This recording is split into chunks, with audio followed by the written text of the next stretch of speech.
know. I mean, did you always look at it as research in the beginning? I would say so, because there was a lot of questions I needed to have asked, and nobody was answering my questions. You know, like, you know, so much of my journey started with this one book right here, and I speak about it in all of my interviews. And it's amazing how this one particular book would change my life. You know, Black and White America by Leonard Freed. Whatever reason, my father had a large library, but this particular book was on our coffee table, and it was signed. It wasn't personalized, it was just signed. And I started going through the pages of this book here, and what it did, it introduced me to a world outside my community. Mind you now, I'm about 9 years old. I'm born years old, so I'm coming into my own. And you know, what I'm looking at in this book was not being taught in school. So I'm seeing black people. I'm being introduced to Harlem for the very first time. My first image of the penal institution was this particular photograph right here. You know what I mean? So, and I'm reading it. Not only I'm looking at the picture, but I'm reading what it's about. And it's talking about a race war.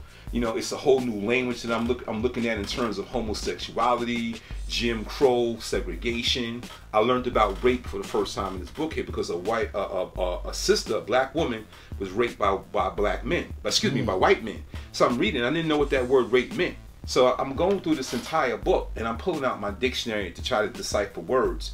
And this book introduced me to Harlem. And I never knew who the author, I never knew anything about the author other than him writing this book.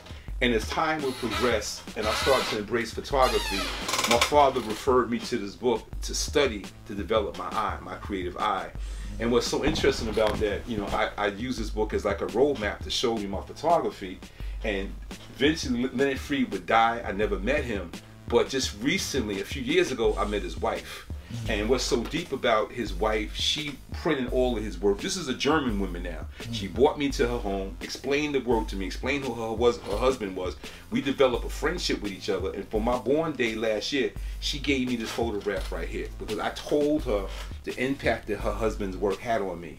And this particular photograph right here, this photograph actually introduced me to the Nation of Islam. It's the very first picture I ever saw of the FOI brother selling the Muhammad Speaks newspaper, I believe in 1963. And what she did, she gave me the original version of this photograph. This is the original picture that was in the book, signed and dated, the original reflection. And this is 1963. And she passed it on to me. So to me, it brought it full circle. But what the book did for me, it wanted me to see, it introduced me to what it was to be black and white America. I'm a young seed now, and I wasn't aware of racism. You know, my parents never made knowledge born to me about it. But that one book opened up my eyes at the age of 9 years old to the world in which I was about to embark on.